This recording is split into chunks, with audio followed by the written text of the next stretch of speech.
Oke, selamat siang. Siang, Pak. Masih ada semangatnya belajar? Masih. Jadi sebelum kita memulai aktivitas kita pada siang hari ini, terlebih dahulu kita serahkan diri kepada Tuhan, kiranya proses pembelajaran kita pada hari ini dapat berjalan dengan Lancar. baik dan lancar. Baik, sebelum kita teruskan dulu, kira-kira siapa yang bisa memimpin kita dalam doa? Ya, silakan. Ya, nyanyi dan berdoa.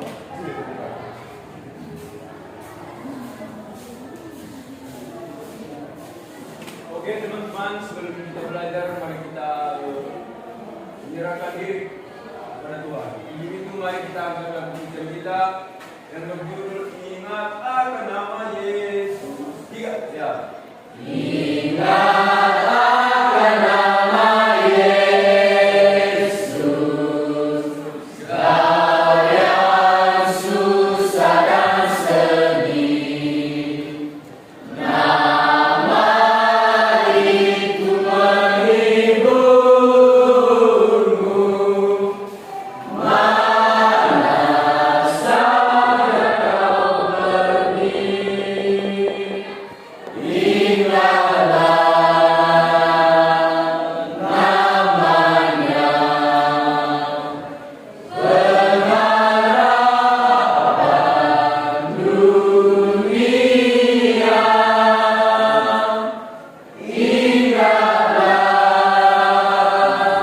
Pengharapan dunia, ingatlah namanya. Surga surga yang bakal. Mari kita berdoa. Ya Tuhan Bapa kami kembali memuliakan dan memuji namamu dari surga, di mana Tuhan telah menolong kami dari pagi hingga saat ini. Tuhan telah bersama-sama kami. Ya Tuhan, sebentar lagi kami akan memulaikan proses belajar kami. Kami yakin Tuhan bahwa hadir di tengah kami, supaya apa yang diberikan Bapa guru kami nanti dapat kami tanamkan dalam hati kami. Dalam nama Tuhan kami telah berdoa dan mengucap syukur. Amin. Oke, terima kasih untuk kelas ya. Baik, coba dulu yang di sudut geser di depan sedikit, dan meja yang di tengah geser di sebelah kiri. Ya, oke.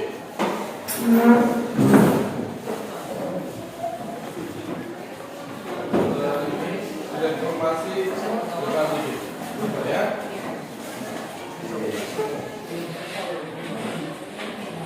Baik, tentunya setelah kita sudah menjalankan diri dan pekerjaan kita, upaya kita pada hari ini kepada Tuhan Yang Maha Esa, maka kiranya kita tetap dalam dan senantiasa dalam lindungan Tuhan. Amin. Oke. Tentu kita sebagai pelajar juga dan sebagai manusia tidak pernah henti-hentinya kita belajar dan terus Belajar. ya. Karena ini penting demi kelangsungan kehidupan kita di dunia ini. Maka saya himbau kepada seluruh anak-anak kami untuk lebih semangatnya belajar, termotivasi dalam segala suatu hal yang akan dilakukannya. Ya, apapun yang kita lakukan tentu bermanfaat dalam kehidupan kita dan juga bermanfaat dalam kehidupan orang lain. Nah, tentu itu harapan kita sebelum kita memulaikan pembelajaran kita pada siang hari ini.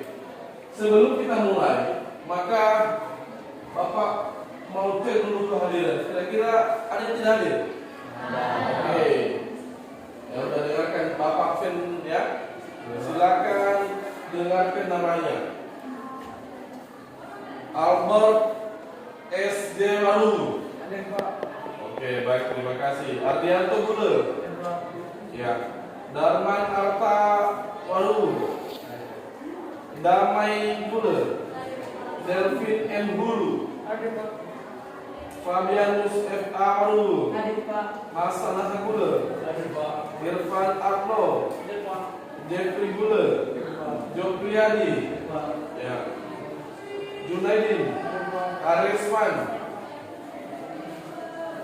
hadir ya, Mesrani, Miri Cafer, Wota Teman, absen. Kenapa? Sakit. Ya. Oke, mudah-mudahan kita berdoa semoga dia sembuh. Amin.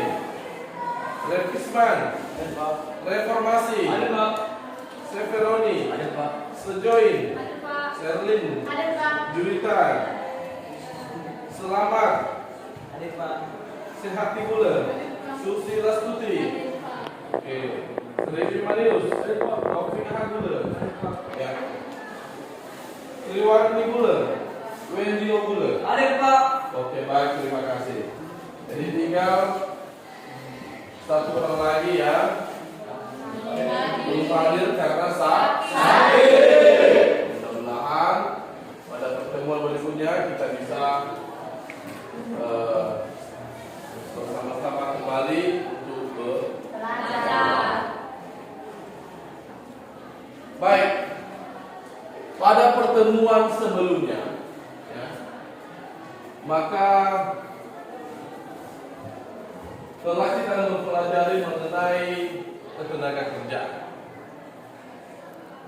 Masalah ketenaga kerjaan di Indonesia tentu sudah kita ketahui. Misalnya salah satunya adalah melimpahnya jumlah tenaga kerja. Setelah itu rendahnya kualitas tenaga kerja. Jadi itulah salah satu dan beberapa masalah upaya untuk masalah ketenaga kerjaan yang ada di Indonesia pada saat ini. Pada hari ini, ya, kemarin sudah saya sampaikan bahwa pada hari ini kita akan meneruskan pembelajaran kita, ya, dengan materi yaitu sistem upah. Pada pertemuan hari ini, ya, pada pertemuan hari ini Bapak menggunakan model pembelajaran PJDL. Ya. Jadi seperti yang sudah saya jelaskan pada pertemuan sebelumnya dan sudah saya beritahukan apa yang Anda cari, apa yang Anda hasilkan, dan tentu pada hari ini nanti Anda bisa mempresentasikan, menyajikannya kepada kita semua. Nah, tentu proses pembelajaran mulai hari ini, proses pembelajaran pada hari ini lebih semangat lagi, lebih termotivasi, dan lebih ada sedikit perubahan dalam bentuk metode pembelajaran yang kita lakukan selama ini. Nah,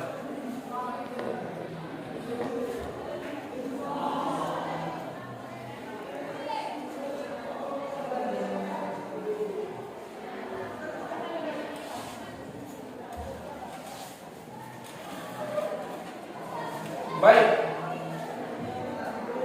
pada pembelajaran hari ini, ya, pada pembelajaran hari ini ada beberapa tujuan yang harus kita capai. Ya, tentu pembelajaran kita tidak hanya sampai di situ, tidak hanya duduk dan datang dan pergi ke sekolah, tidak. Tetapi pada pertemuan hari ini kita mampu, siswa Anda mampu pertama, ya, menampilkan data dari berbagai sumber tentang UMR Kabupaten Kota Sumatera Barat. Yang kedua adalah siswa atau Anda, ya, ini tujuan pembelajaran yang harus kita capai pada pagi hari ini, bisa menunjukkan level UMR Kabupaten Nias Barat. Ketiga, siswa mampu menyebutkan besaran UMR Provinsi Sumatera Utara pada saat ini. Yang seterusnya menjelaskan tentang sistem upah di Kabupaten Nias Barat untuk berbagai jenis pekerjaan. Yang seterusnya menyebutkan besaran upah yang berbagai jenis pekerjaan di Kabupaten Nias Barat. Dan yang terakhir adalah siswa mampu menjelaskan upaya apa yang dilakukan untuk meningkatkan kualitas tenaga. Itulah tujuan pembelajaran kita pada hari ini, dan tentu ini bisa kita lakukan, bisa kita mengerti bersama.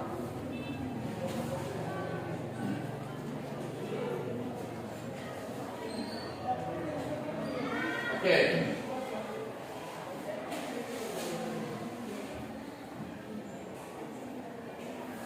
Saya mulai tentang sistem upah. Tentu di dalam kehidupan kita sehari-hari, hal ini, kata upah ini sering kita jumpai, ya kan? Sering kita jumpai di dalam kehidupan kita sehari-hari. Mari kita lihat apa itu pengertian upah. Pengertian upah, mari kita baca bersama-sama. Pengertian upah adalah hak bekerja yang diterima dan dinyatakan dalam bentuk uang sebagai imbalan dari perusahaan atau pemberi kerja. Itu adalah pengertian daripada upah. Tentu setelah kita memahami dari pengertian itu, ya, bahwa merupakan hak kita sebagai pekerja yang kita terima dari pemberi kerja atau pengusaha. Kenapa kita menerima hak itu? Karena kita sudah bekerja. Tentu pastinya kita menerima imbalan jasa. Dari mana kita menerima imbalan jasa? Dari pemberi kerja. Dari Pemberi kerja. dari pemberi kerja atau Pengusaha. Tentu di dalam sistem upah ini terbagi juga beberapa bagian, ya, apa itu jenis-jenis pekerjaan, dan di dalam jenis-jenis pekerjaan dimaksud tentu sistem pengupahannya juga berbeda. Jadi itu mengenai sistem upah. Tentu harapan kita setelah ini nanti Bapak akan tayangkan video, dan silakan video yang Bapak tampilkan silakan diamati, dan kalau ada pertanyaan nanti silakan ditanya.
Jadi suatu urusan itu tidak boleh terjadi.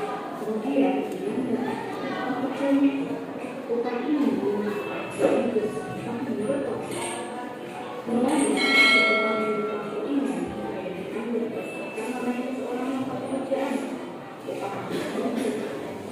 dan kemudian tanggal. Ada juga kalau satu perusahaan itu yang sudah menjadi utang berdasarkan atau obligasi. Utang seperti ini dinamakan sistem utang usaha atau sistem utang koperasi. Sistem utang ini menggunakan utang kepada si perusahaan dengan harapan agar utang ini sama memiliki kepada perusahaan sehingga bisa lebih produktif. Perusahaan itu ternyata sendiri.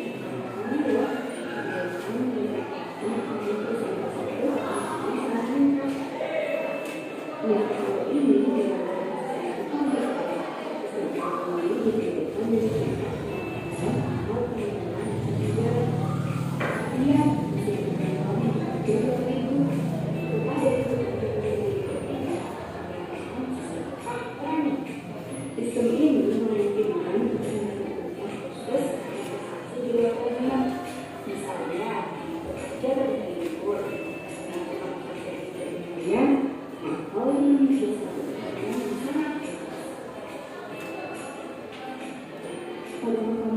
usaha ini di Indonesia,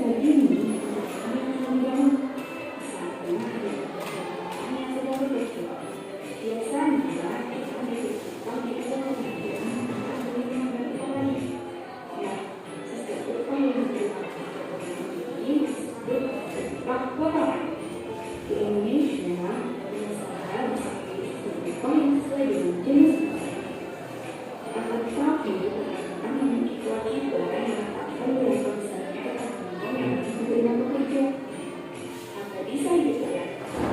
Hal ini tertuang berdasarkan Peraturan 25 tahun 2000 mengenai kewenangan pemerintahan dan kewenangan provinsi sebagai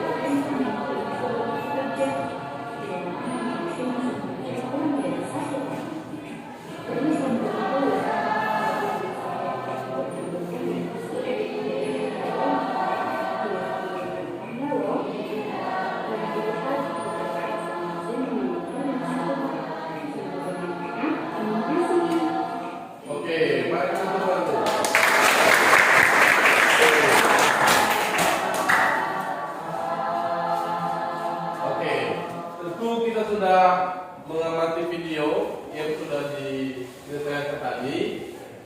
Tentu inilah materi kita pada hari ini dan akan kita kerjakan bersama. Dari video yang sudah Bapak tayangkan tadi, kira-kira ada pertanyaan? Ada, Pak. Ya, silakan Serlin Juwita.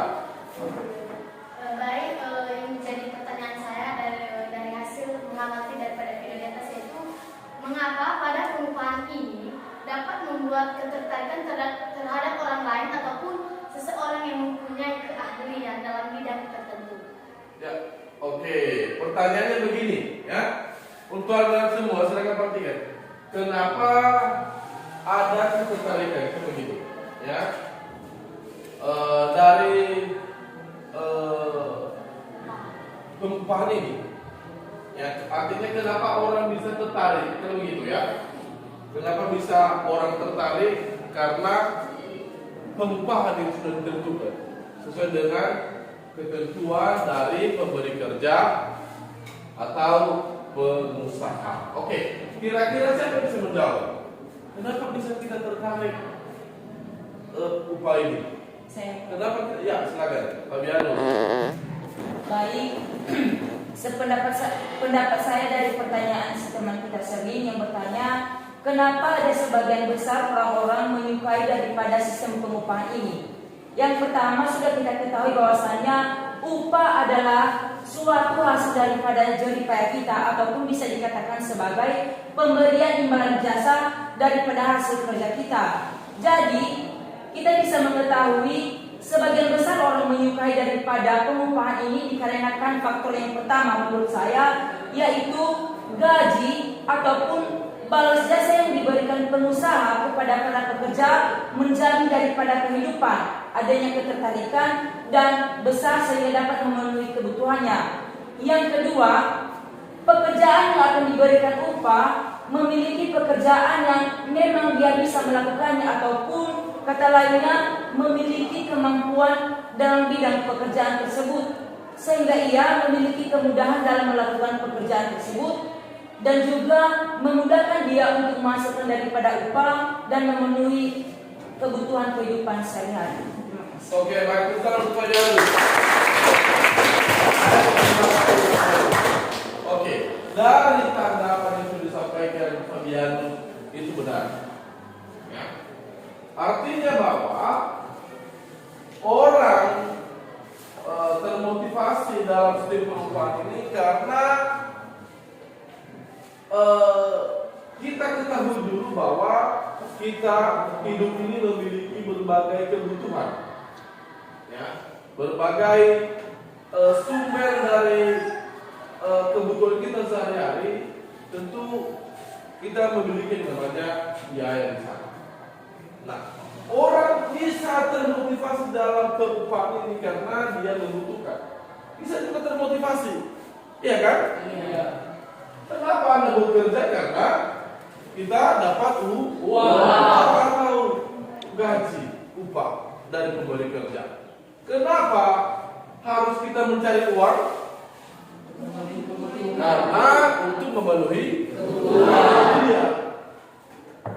Pertanyaannya, jika Anda sebagai tenaga kerja, jika Anda ditawarkan untuk bekerja dalam satu perusahaan, perusahaan A menawarkan Anda gaji 100.000 dan perusahaan B menawarkan Anda dengan gaji sebesar 50.000. Kira-kira mana yang Anda pilih? Perusahaan A. Kenapa? Memiliki upah yang lebih besar. Oke, bagaimana saya cerita? Ada lagi pertanyaan dari pengamatan video? Ada, silakan. Ya. Baik, pertanyaan saya terdapat pada faktor-faktor yang menjadi pertimbangan dalam upah. Jadi salah satunya saya tanyakan yaitu Pak, mengapa dan apa sebabnya struktur upah menjadi salah satu daripada faktor pertimbangan dari upah tersebut? Oke, baik. Jadi dari pertanyaan Serlin Juda tadi, kira-kira ada yang bisa menanggapi? Ada? Ada yang lain? Yang lain selain Fabianus? Ada tidak? Oke, Fabianus silakan. Baik, saya akan menanggapi pertanyaan dari teman kita si Serlin yang bertanya, mengapa struktur upah menjadi faktor pertimbangan? Pendapat saya, struktur upah menjadi faktor pertimbangan dikarenakan sebelum kita masuk pada perusahaan tersebut, terlebih dahulu kita harus mengetahui berbagai hal yang terkandung dalam perusahaan tersebut. Misalnya yang pertama, apa-apa saja bahan produksi dalam perusahaan tersebut. Kedua, laba yang dihasilkan apakah bersih ataupun tidak. Yang ketiga, berbagai pendapatan yang ada dalam perusahaan tersebut apakah stabil ataupun tidak. Yang terakhir, kita harus mengetahui berbagai hal, ketimpangan yang tidak akan menimbulkan hal-hal yang akan memberikan gangguan dalam pribadi kita para tenaga kerja dalam perusahaan tersebut. Terima kasih. Oke, baik, terima kasih Fabianus. Jadi pertanyaan jawaban tanggapan dari Fabianus benar. Sedikit Bapak meluruskan kenapa sistem pengupahan ini, struktur pengupahan ini merupakan faktor dalam penentuan pengupahan seperti itu ya. pada pertemuan sebelumnya sudah Bapak jelaskan bahwa kita ketahui di daerah kita, di negara kita, macam-macam sistem upah ini banyak, ya kan? Tentu cara pengupahannya juga berbeda. Pada pertemuan sebelumnya, Bapak sudah pernah menjelaskan pertama, di sana ada tenaga kerja terdidik. Kedua, ada tenaga kerja terlatih. Dan yang ketiga, Tenaga kerja tidak terdidik yang tidak terlatih. tentu masing-masing yang ketiga ini sistem pengupahannya berbeda. Berbeda ya kan? Iya. Nah, pertama, mari kita lihat. Mari kita mau seperti apa tenaga kerja terdidik. Misalnya dokter, ya kan? Iya. Apakah bisa Anda tentukan sendiri berapa gaji dokter? Tidak kan? Iya. Dia memeriksa Anda beberapa detik saja, maka dia yang menentukan. Oh, 500.000. Ada satu obat 25 juta. Ya kan? Iya. Kenapa? Karena dia sudah Terdidik. Itu kalau dokter. Bagaimana mari kita bandingkan dengan tenaga kerja tidak terdidik dan tidak terlatih? Misalnya Kuli bangunan. kuli bangunan, buruh, apalagi pembantu rumah tangga. Apakah tentu di sana ada perbedaan? Sudah ada ketentuan. Maka dari berbagai jenis sistem pengupahan ini, maka jelas kepada kita bahwa penentuan pengupahan ini, struktur pengupahan ini didasarkan dari berbagai jenis pekerjaan yang akan kita kerjakan. Kita tergolong di mana, maka sesuai di situ juga upah yang akan diberikan kepada kita. Oke. Baik, barangkali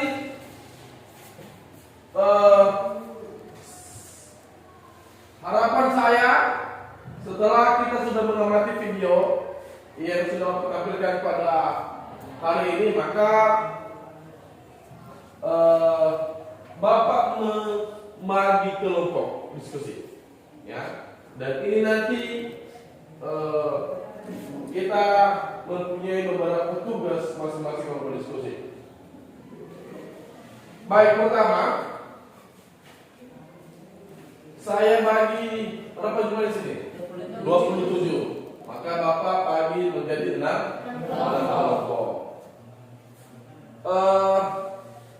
Masing-masing ini nanti ada kelompok pembanding, ya. Baik, jadi langsung saja saya bentuk kelompok yang sudah ditentukan sebelumnya dan silakan didengarkan. Kelompok 1A, mana kelompok 1A? Oke, kelompok 1A. Oke ya. Jadi materinya adalah mencari dan menentukan data dari berbagai sumber tentang UMR Kabupaten Kota Sumatera Utara. Mencari dan menunjukkan UMR Provinsi Sumatera Utara pada saat ini. Dan yang ketiga adalah menunjukkan UMK Kabupaten Semarang pada saat ini. Itu tugas kelompok 1A. Kelompok 1B, materinya sama dari kelompok 1A. Jadi nanti kelompok 1B yang akan presentasikan dan kelompok 1A akan menanggapi dan memberikan pertanyaan kepada kelompok 1B. Oke, sudah jelas tuh ya? Kelompok 1. Kelompok 2A mana? Oke. Tugasnya adalah mencari dan menampilkan data dari berbagai sumber, ya, menunjukkan besaran UMR di Kabupaten Semarang pada saat ini. Yang kedua, kelompok 2 mencari dan menjelaskan sistem upah di Kabupaten Semarang sesuai jenis-jenis pengupahan. Jadi ini nanti Anda mencari dan menunjukkan, ya, apa saja sistem upah yang ada di Kabupaten Nias Selatan. Kelompok 2B mana? Oke. Tugasnya sama dengan tugas kelompok 1A, 2A. Jadi mencari ini dan menjelaskan sistem upah yang ada di Kabupaten Nias Selatan. Jadi yang tampil nanti adalah kelompok 1, 2A. Anda menanggapi dan apakah data yang mereka sampaikan sudah sesuai dengan kenyataan yang ada di Kabupaten Nias Selatan pada saat ini? Ya, itu kalau benar maka iya, kalau tidak silakan disangkut. Kelompok 3A mana? Oke, dengarkan ya tugasnya. Kelompok 3A mencari dan menyebutkan besaran upah yang ada pada berbagai jenis pekerjaan di Kabupaten Nias Selatan. Jadi ini nyambung. Ya, dari kelompok 2A tadi Anda menentukan berapa upah dari berbagai jenis pekerjaan yang ada di Kabupaten Nias Selatan. Kelompok 3B yang terakhir, ya, tugas kalian adalah mencari dari berbagai sumber data serta menjelaskan upaya apa yang dilakukan dalam meningkatkan kualitas kerja di Indonesia. Jadi setelah sudah kita membagi dari beberapa kelompok, maka silakan dicari berbagai data itu dan silakan dipresentasikan di depan kelas. Saat Bapak memberikan waktu selama 15 menit. Silakan.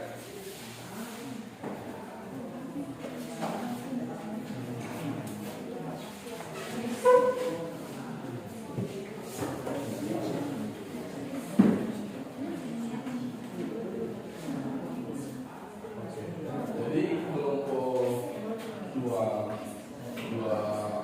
ayat. Jadi setelah kelompok ini kelompok 1B menjelaskan interpretasi, maka Anda menanggapi. Setelah sudah ada data, sama-sama Anda sudah memiliki data, maka coba ditentukan dapatnya sesuai dengan data yang Anda cari atau tidak. Ya. Kedua, silakan jika ada yang kurang silakan di tadi itu kelompok 2A, ya. Oke, baik. Ada lagi? Ada pertanyaan tentang tugas kelompok masing-masing? Ada, silakan. Sama kami UMK atau UMK? UMK atau UMK. Ya. UMK ya.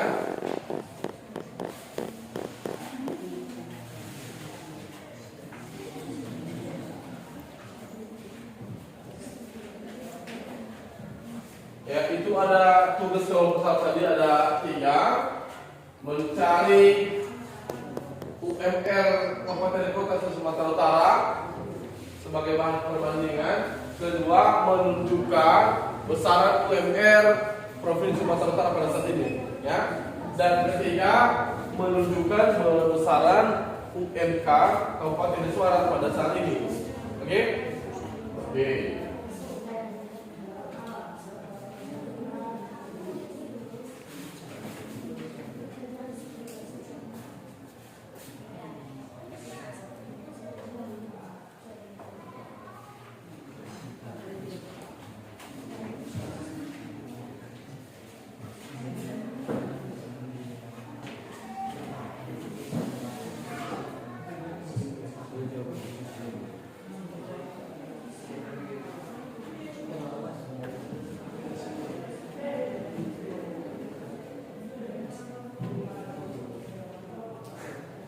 Oke, sudah siap?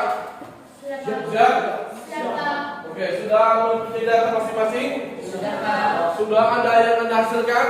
Sudah? Oke, baik. Terima kasih. Sebelum kita presentasi dulu, mari kita berikan aplaus untuk ketua. Oke, baik. Mudah-mudahan pembelajaran kita pada pagi hari ini semakin seru dan juga menjadi sumber belajar juga dalam kehidupan kita. Oke, baik. Mari kita dengarkan presentasi dari kelompok 1B. Jadi ini nanti hasil presentasi ini akan ditanggapi langsung oleh kelompok 1A. Dan tidak tertutup kemungkinan juga untuk bertanya pada kelompok yang lain. Oke, untuk kelompok 1A silakan. 1B silakan. Baik, kami akan menampilkan data daripada hasil UMK se-Sumatera. Dari data yang kami hasilkan, kami ambil dari berbagai sumber yang kami hasilkan. Kami akan membacakan data UMK Sumatera Utara, khususnya Nias, Medan, dan Gunung Sitoli. Yang pertama, Nias.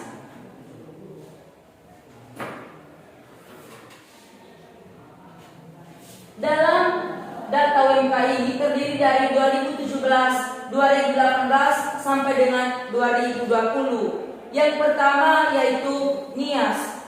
Pada 2017 jumlah UMK-nya yaitu 2,39,808 miliar. Pada 2018 2,217,476 miliar atau setara dengan 8,71%. Pada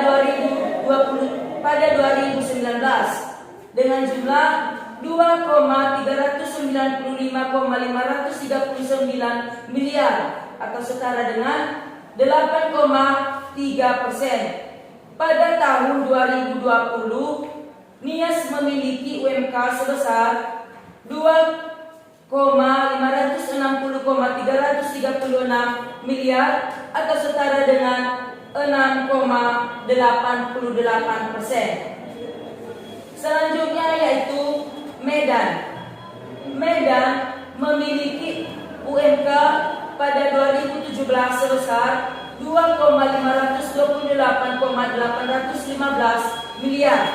Pada 2018 Medan memiliki UMK 2,749,74 atau setara dengan 8,71%. Pada 2019 Medan memiliki UMK 2,969,824 miliar atau setara dengan 8,3%. Pada 2020 Medan memiliki UMK 3,222,556 atau setara dengan 8,5%. Yang terakhir Gunung Sitoli yang memiliki data UMK pada 2017 yaitu 2,42,826 miliar. Pada 2018 Gunung Sitoli memiliki data UMK sebesar 2,220,757 miliar atau setara dengan 8,71%. Pada 2019 Gunung Sitoli memiliki UMK sebesar 2,399,83 miliar atau setara dengan 8,3%. Gunung Sitoli memiliki data UMK yang terakhir pada 2020 yaitu 2,603,245 miliar atau setara dengan 8,51%. Dari data yang 124 itu yang bisa kami bacakan, dan jika ada kekurangan bisa dilihat di tampilan di depan kelas kita. Daftar UMR Sumatera. Yang pertama UMR tahun 2022 Sumatera Utara senilai 2,522,609 miliar. Kedua, UMR tahun 2022 Sumatera Selatan sebesar 3,144,446 miliar. Ketiga, UMR tahun 2022 Sumatera Barat sebesar 2,512,539 miliar. Yang terakhir, UMR tahun 2022 Bengkulu senilai 2,238,94 miliar. Dari hal tersebut, ada beberapa faktor yang menyebabkan hasil daripada UMR yang berbeda-beda setiap daerah. Perbedaan kebutuhan dipengaruhi oleh beberapa faktor seperti pertumbuhan ekonomi, inflasi, sampai produktivitas dalam suatu wilayah. Jadi, dalam berbagai perbedaan nilai daripada tetapan suatu daerah, data yang dimiliki suatu daerah terhadap UMK memiliki berbagai perbedaan ataupun hasil daripada UMR. Di antara penjelasannya yang pertama yaitu daripada pertumbuhan ekonomi. Pertumbuhan ekonomi menjadi salah satu faktor dalam menghasilkan UMR, UMK setiap daerah, di mana hasil-hasilnya nanti akan diklasifikasikan dalam bentuk UMR dan UMK. Yang kedua adalah adanya inflasi. Inflasi adalah adanya tingkat kenaikan penurunan suatu biaya daripada suatu produk tersebut ataupun daripada nilai produk tersebut. Jika ada kenaikan dan penurunan, tentunya harga-harga yang akan dimiliki akan berpengaruh pada hasil UMR dan UMK. Yang terakhir dia adalah produktivitas daripada produk. Dalam membuat produk tentunya akan menghasilkan berbagai hal-hal yang sedemikian yang kita inginkan. Misalnya dalam tenaga kerja memproduksinya, menghasilkan upah, menghasilkan tetapan upah, dan menghasilkan kebutuhan ekonomi. Sekian daripada penyampaian hasil diskusi kami, data yang kami sampaikan. Jika ada pertanyaan dari kelompok lain dan sudah ada pertanyaan nanti, dan jika ada sanggahan juga sesudah pertanyaan, dipersilakan. Oke, baik. Mereka dapat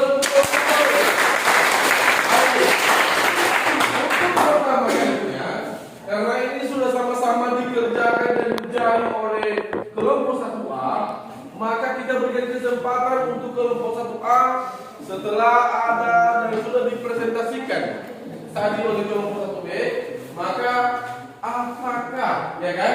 Apakah ada yang kurang pas atau masalah yang perlu ditanyakan untuk kelompok 1B, karena sama-sama data ini sudah mereka mencari. Oke, kita berikan kesempatan untuk kelompok 1A, silakan. Ya. Baik, dari data yang sudah dikemukakan oleh kelompok 1B, yang menjadi pertanyaan saya yaitu apa saja yang menjadi faktor yang membedakan UMK? Apa saja? Membedakan UMK. Apa saja yang menjadi faktor yang membedakan UMK? Ya, silakan langsung disegel oleh kelompok 1B. Jadi pendapat kami, faktor yang dapat memberikan perbedaan daripada hasil UMK setiap kabupaten adalah yang pertama, hasil daripada produk yang dimiliki oleh kabupaten tersebut. Misalnya pariwisata yang dapat menghasilkan berbagai hasil, yang dapat menghasilkan berbagai pajak, yang dapat ditambahkan ke dalam dana UMK. Jika ada sanggahan, dipersilakan. Ada lagi? Ya, silakan. Mesrani. Yang kami sangka yaitu apa-apa saja jenis upah minimum. Ya. Baik, dalam jenis upah minimum ada 4 bagian yang kami ketahui. Yang pertama UMP, upah minimum provinsi. Yang kedua UMK, upah minimum kabupaten yang telah kami paparkan tadi. Yang ketiga UMR atau upah minimum regional, yang dimana UMR ini sebagai upah yang ditetapkan kepada setiap pihak, dan upah ini juga bisa diartikan sebagai standar pengupahan daripada pemilik usaha. Yang terakhir yaitu upah sektor ataupun pengelompokan pembiayaan klasifikasi. Jadi pembiayaannya adanya kegiatan klasifikasi yang dilakukan oleh pemilik usaha. Dan jika ada sanggahan dari kelompok yang sudah ada dan dari kelompok lain ada. Oke, ya tunggu dulu ya. Tunggu ya. Pertama dulu saya mau tanya untuk kelompok 1A. Kira-kira sudah ada pendapat data itu? Apakah sesuai dengan data yang sudah disampaikan kelompok 1B? Sesuai. Oke. Nah, jadi mereka sudah sama-sama mempunyai data dan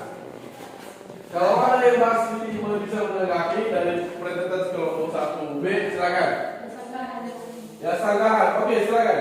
Silakan ditampung kelompok 1. Dipersilakan. Yang menjadi sangat kami dari kelompok 3B yaitu apakah upah minimum wajib ditetapkan dan kenapa atau mengapa hal demikian wajib diberlakukan? Terima kasih. Ya, silakan menghadap. Ya.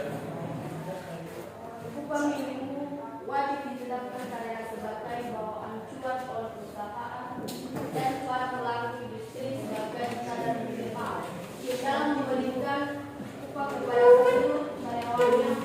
Setiap daerah memiliki standar kebutuhan hidup yang tidak sama sehingga hal tersebut akan berpengaruh pada penerapan upah kerja. Ya, silakan. Terima kasih jawaban yang diberikan kepada kami.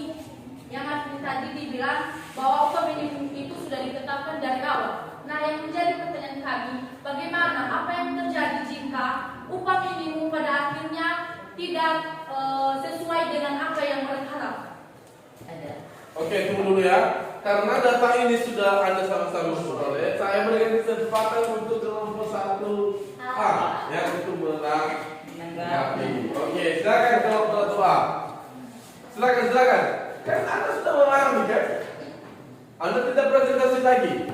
Oke, silakan jawab. Kira-kira coba ulang pertanyaannya. Silakan diperhatikan ya. Silakan diperhatikan. Tadi kelompok 1B mengatakan bahwa upah minimum ini sudah ditentukan dari awal. Nah, yang menjadi sanggahan saya, bagaimana jika upah minimum ini pada akhirnya tidak sesuai dengan apa yang mereka ingin, apa yang terjadi? Jadi kan sudah ditentukan upah, ya kan? Nah, jadi bagaimana jika upah itu tidak tercapai, tidak sesuai? Ya, oke. Bisa kelompok kedua? Bisa, oke. Kelompok 1 B, silakan. Baik, terima Biar kasih. mereka cari dulu ya. Baik, terima kasih sanggahan yang sangat baik. Pertanyaannya tadi, bagaimana jika pengupahan tidak sesuai dengan keinginan para tenaga kerja? Ya. Pendapat saya dalam hal demikian persanggahannya yaitu dalam pengupahan tersebut kami memberikan informasi tadi yaitu adanya penetapan suatu upah yang akan diberikan. Mengapa hal demikian kami pegang informasinya? Karena dalam pemberian upah itu tentunya ada kesetaraan, ada ketetapan yang dimiliki oleh perusahaan tersebut. Tentunya juga dalam pengupahan juga sesuai dengan laba yang dihasilkan perusahaan tertentu. Pertanyaannya tadi, bagaimana jika pengupahan tersebut tidak sesuai dengan keinginan tenaga kerja? Jika tidak sesuai dengan keinginan tenaga kerja, tentunya dalam pembiayaannya tidak sesuai dengan keinginan para tenaga kerja. Tentunya sesuai dengan laba yang dihasilkan perusahaan. Adanya perubahan pengupahan jika dilandaskan dengan adanya perubahan struktur pada perusahaan. Misalnya, ada tambahan daripada hasil laba, ada banyak daripada produk yang akan dibuat itu menghasilkan laba yang lebih besar. Itu jawaban dari. Baik, terima kasih. Nah, tadi sudah ditanggapi oleh kelompok 1B tentang pertanyaan bagaimana jika upah itu tidak sesuai dengan yang diharapkan oleh pekerja, kalau gitu kan? Nah, tentu sebelum dulu melakukan pekerjaan sesuatu hal ini, wajib sudah ada kesepakatan antara Pemilik usaha dan tenaga pemilik kerja. perusahaan dan Tenaga Nah, kerja. itu dia, pokoknya seperti itu. Jadi tidak mungkin kita bekerja tanpa tidak ada dirinya dulu ya kan? Iya. Kita bekerja saja tanpa ada kesepakatan pasti itu tidak baik, kecewa nanti. Nah, kelompok 1B sudah mempresentasikan. Yang diharapkan di sini tadi sudah mereka sampaikan. Pertama, mampu menunjukkan UMR kabupaten kota Sumatera Utara. Sudah mereka jelaskan tadi. Di sana kita bisa melihat perbandingannya seperti apa. Dari tahun 2017, 2018, 2019, 2020. Ya, itu yang sudah ditunjukkan tadi oleh kelompok 1B. Maka di sana jelas kepada kita bahwa masing-masing UMR ini sudah berbeda. Dan bisa juga ada peningkatan yang signifikan. Ya, ini disesuaikan dengan pendapatan masing-masing daerah tertentu sudah diterapkan oleh kelompok 1B. Seterusnya, apa yang sudah kita ketahui tadi? Berapa bisa menunjukkan UMR Provinsi Sumatera Utara pada saat ini? Siapa yang menjawab sudah kelompok 1 sudah menyebutkan UMR Provinsi Sumatera Utara pada saat ini berapa? UMR Provinsi Sumatera Utara pada tahun ini lupa kan? Lupa? Adalah 2.500.000 lebih. Itu ya. UMR UMR Provinsi Sumatera Utara pada tahun 2022 ini. Yang kedua, apa tadi tugas kelompok 1A adalah menunjukkan berapa UMR UMK Kabupaten Nias Barat tahun 2022. Mereka sudah jelaskan tadi adalah UMK Kabupaten Nias Barat pada saat ini atau tahun 2022 sebesar 2.200.000 lebih. Ya. Jadi dari yang ketiga ini sudah kita ikuti bersama seperti apa perbandingan masing-masing UMK Kabupaten Kota Sumatera Utara. Sudah kita mengetahui berapa UMR Provinsi Sumatera Utara pada saat ini, dan sudah kita ketahui berapa UMK Kabupaten Nias Barat pada saat ini. Oke, baik, kira-kira demikian untuk kelompok 1A dan 1B, dan kita berikan aplaus untuk mereka. Baik. Kita lanjutkan untuk presentasi kelompok 2A. Ya. Jadi sudah siap bertanya? Sudah siap presentasi? Sudah? Ya. Ya. Nanti ada kelompok 2B nanti yang menanggapi. Ya. Oke, silakan.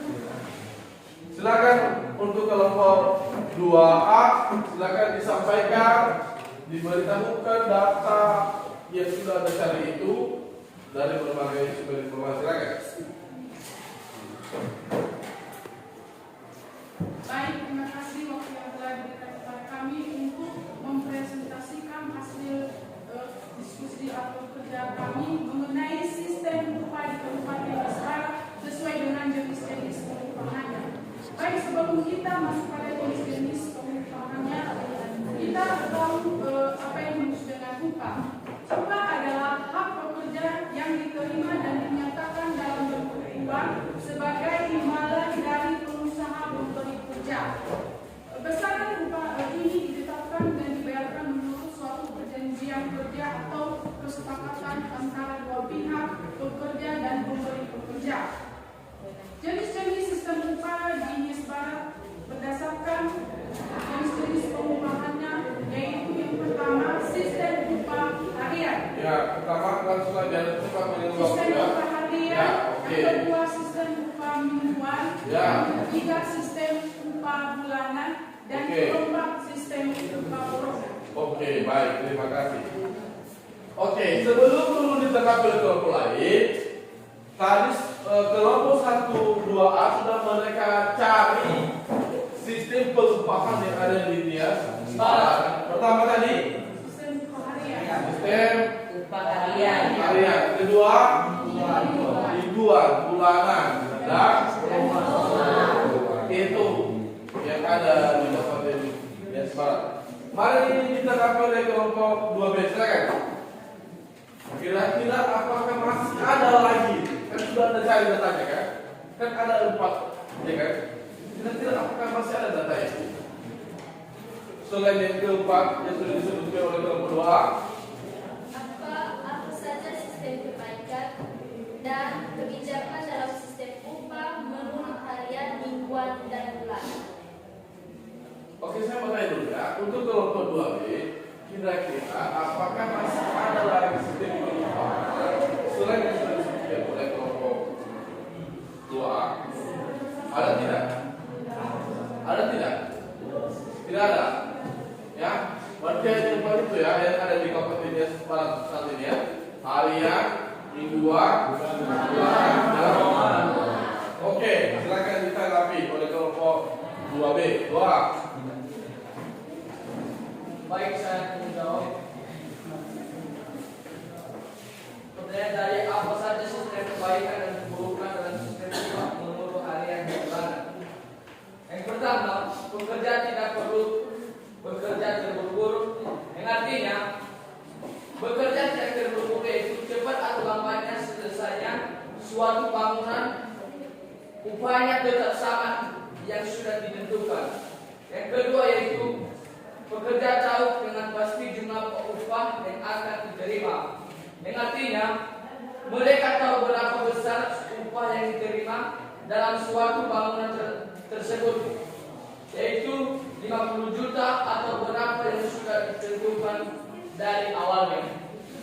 Sedangkan keburukannya yaitu pekerja biasanya kurang giat dan kurang teliti karena biasanya upah tidak didasarkan atas prestasi kerja. Oke, baik. Berikan aplaus untuk kelompok 2. Nah, jadi materinya tadi sudah mereka presentasikan. Tugas kelompok 2A dan 2B sudah presentasikan di mana apa saja dan sudah mereka tanya, ya, apa saja sistem pengupahan yang ada di Kabupaten Semarang itu ada pertama mari kita tutup bersama-sama. Harian, mingguan, bulanan, dan golongan. Jadi itu materi untuk kelompok 2A dan 2B dan sudah sama-sama menanggapi dan mereka sudah mendapat sama-sama informasi yang sudah kita berikan sebelum ini. Oke. Untuk kelompok 3B, 3A ya. Mana? Ini ya. Oke. Jadi tugasnya adalah mencari. Oke. Nah, setelah sudah mereka mengemukakan, maka tugas kelompok 3A saat ini adalah mencari berapa besaran upah masing-masing dari pekerjaan itu. Tentu data ini sudah diperoleh oleh masing-masing kelompok. Di mana Anda mendapat survei ini? Dari selain itu, dari sudah pernah bertanya pada tukang? Tidak. Kenapa? Oke. Nah, jadi mereka sudah bertanya pada berbagai sumber dan mari kita lihat, mari kita dengarkan presentasi dari kelompok 3A. Silakan. Baik, seperti sebelumnya yang menjadi tugas kami itu mencari dan menyebutkan besaran upah pada berbagai jenis pekerjaan di diaspora. Jadi kelompok 2A tadi sudah menjelaskan beberapa pengupahan di diaspora, ada upah yaitu harian, mingguan, bulanan, dan golongan. Jadi pengupahan secara umum dalam jenis pekerjaan yang jenis pekerjaan pertama yaitu pekerjaan dalam tukang bangunan, yang dimana perharian upah besaran perharian daripada jenis pada pekerjaan bangunan ini ialah linear standar yaitu 100.000 bisa juga sampai 200.050 per hari. Sedangkan jika pada bangunan pada pekerjaan bangunan ini jika memakai sistem pengupahan daripada golongan, bisa saja pengupahannya yaitu bisa saja 3 juta hingga 5 juta. Jika dalam permingguan dihitung daripada berapa hari dalam seminggu itu, contohnya jika seandainya 51 hari berarti gaji yang akan dibayarkan yaitu menurut waktu yaitu 1 minggu dihitung daripada berapa hari yang sudah kita bekerja. Kemudian yaitu dalam pertanian. Biasanya dalam pertanian ini digunakan sistem harian, yang dimana sistem harian ada yang dimana perubahannya per hari yaitu 50.000. Sedangkan jika menggunakan sistem bulanan, biasanya sistem bulanan ini digunakan oleh para karyawan-karyawan ataupun para pekerja yang mempunyai pekerjaan yang menetap, biasanya mempunyai besaran pengupahan yang setara yaitu sebesar 2.500.000 sampai 3.500.000. Ya, sampai di situ hasil daripada diskusi kami dari kelompok 3A. Oke, baik, terima kasih. Berikan aplaus untuk kelompok 3A. Maka setelah sudah mereka presentasi dan data ini sudah mereka cari dari berbagai sumber, ya, tentang besaran upah masing-masing pekerjaan ini masing-masing sistem pengupahan. Pertama adalah besaran upah gaji hari itu mencapai 100 sampai 250.000 per hari itu. Kedua, besaran upah mingguan itu biasanya 1 hari 50.000. nah itu disesuaikan dengan kesepakatan antara pemilik atau pemberi kerja dengan pekerja. Bulanan biasanya para pekerja yang mempunyai pekerjaan yang tetap. ya, jadi sama-sama sesuai dengan profesi masing-masing begitu kan. Jadi misalnya tenaga kerja buruh kalau digaji per bulan tentu ada perbedaan dengan tenaga kerja yang tersendiri dan terlatih. Nah, itu. Dan yang terakhir adalah borongan. Sistem pengupahan borongan ini sudah jelas bahwa jelas kepada kita bahwa seperti apa dan bagaimana cara pemberian pengupahan borongan ini adalah dengan cara kesepakatan antara pemberi kerja dengan pekerja. Jadi awalnya itu mereka sudah menyepakati dari awal. Misalnya ada sebuah bangunan gedung, maka pemberi kerja bertanya kepada pekerja, kira-kira Anda mau berapa upah yang saya sediakan. Maka mereka sama-sama melakukan kesepakatan dan baru setelah mereka mendapat kesepakatan baru pekerja mulai bekerja. Jadi tentu di sini mari kita sama-sama dan kita bisa memahami seperti apa perbedaan dari sistem pengupahan. Oke, baik. Yang terakhir, kelompok 3B. Silakan. Baik, terima kasih kesempatan yang telah diberikan kepada kami oleh kelompok 3B, yaitu menjelaskan atau mencari berbagai sumber serta upaya apa yang dilakukan dalam meningkatkan kualitas tenaga kerja di Indonesia. Upaya meningkatkan kualitas tenaga kerja yang pertama yaitu pendidikan dan pelatihan, yang dimana dilakukan dalam rangka mengembangkan pengetahuan, kompetensi dan keterampilan tenaga kerja. Yang kedua, magang ditunjukkan dalam rangka pengembangan kompetensi teknis dan transfer aplikasi teknologi. Yang ketiga, pengelolaan produktivitas dan prestasi tenaga kerja yang dilakukan melalui peningkatan fisik, kesehatan, kualitas mental serta spiritual. Upaya pemerintah Indonesia juga untuk meningkatkan kualitas tenaga kerja. Yang pertama, pemerintah membuka lapangan kerja. Yang kedua, pemerintah membuka kursus belajar bersama bagi masyarakat yang ingin bekerja di bidang masing-masing. Yang ketiga, pemerintah mewajibkan untuk masyarakat mempunyai pendidikan karena pendidikan mempengaruhi kualitas tenaga kerja. Baik. Jadi itu tadi kelompok 3B sudah menjelaskan tentang upaya meningkatkan kualitas tenaga kerja di Indonesia. Maka dari beberapa presentasi, pertama Bapak mengomentari dulu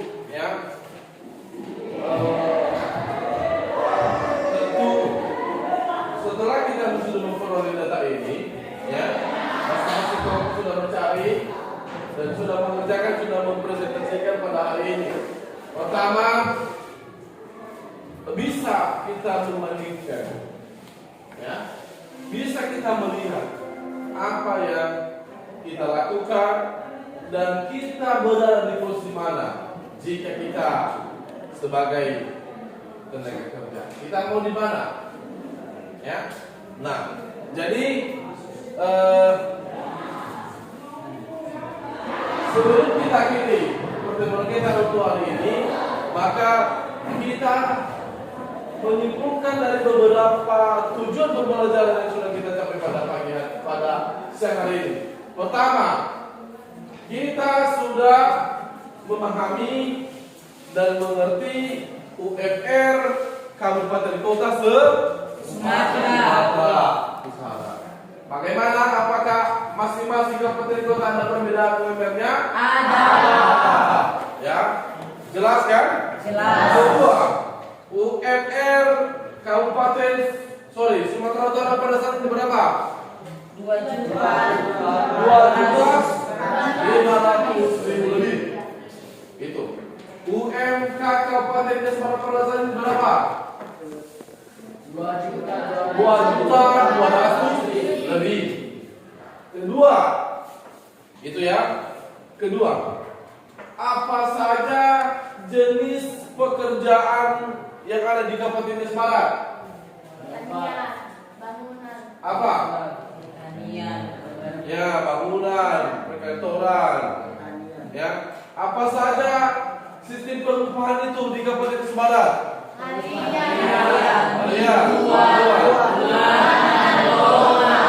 Itu yang ada di Kabupaten Semarang. Yang ketiga adalah berapa besaran upah masing-masing sistem pengupahan. Kalau dia harian berapa? 50. 100 sampai 250. Kalau dia mingguan kesepakatan, ya. Kalau dia bulanan disesuaikan dengan pekerjaannya, profesi, ya kan? Iya. Dan yang terakhir adalah Rombongan. di kesepakatan antara Pemilik usaha dengan pekerja. ya, pemilik usaha dengan pekerja. Itulah yang kita tahu dari kita pelajari pada pada siang hari ini. Baik, pertama Bapak mengapresiasi Anda sudah bekerja semaksimal mungkin, sudah berusaha mencari berbagai data ini, dan semoga hal ini bisa bermanfaat untuk kita semua, dan tetap kita semangat untuk belajar, kita tetap semangat dan termotivasi selalu apapun yang kita lakukan, apapun yang kita kerjakan. Baik, sebelum kita mengakhiri pada pertemuan pada siang hari ini, ada oleh-oleh yang kita bawa di rumah. Artinya pekerjaan rumah. Pekerjaan rumah ini hari minggu depan dikumpulkan, ya. Silakan ditulis.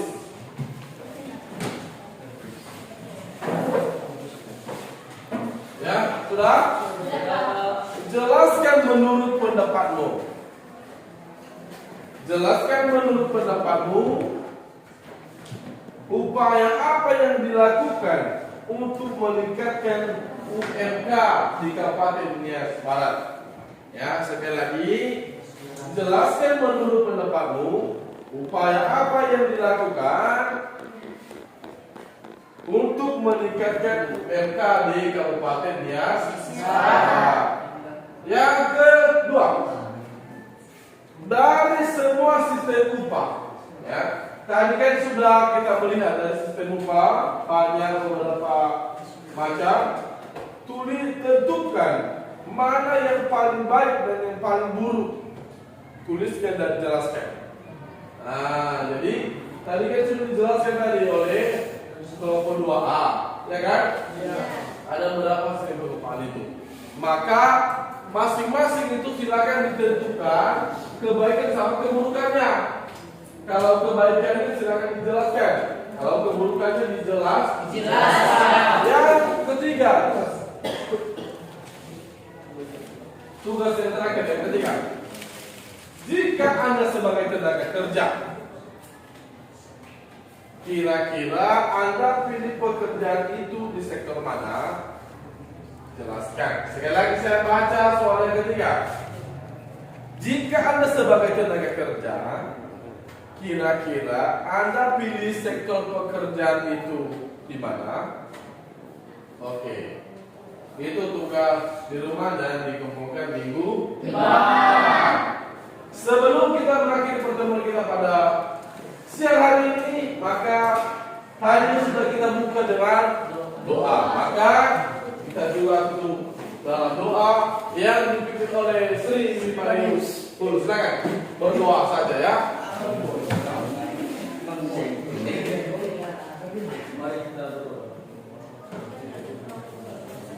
Ya Bapa yang berkata kita bersyukur Tuhan atas segala pendidikan dan bimbingan yang diberikan kepada kami dan penampilan di dalam Tuhan supaya kami dapat menerima dengan baik dan benar. Ya Tuhan, Tuhan Tuhan dan dimulakan Tuhan apa yang terjadi. Dalam Yesus kami bersyukur. Baik, terima kasih. Maka demikian pertemuan kita, pembelajaran kita pada siang hari ini, dan semoga apa yang sudah kita pelajari pada hari ini bisa bermanfaat dalam kehidupan kita sehari-hari. Demikian, selamat siang, Yahoo.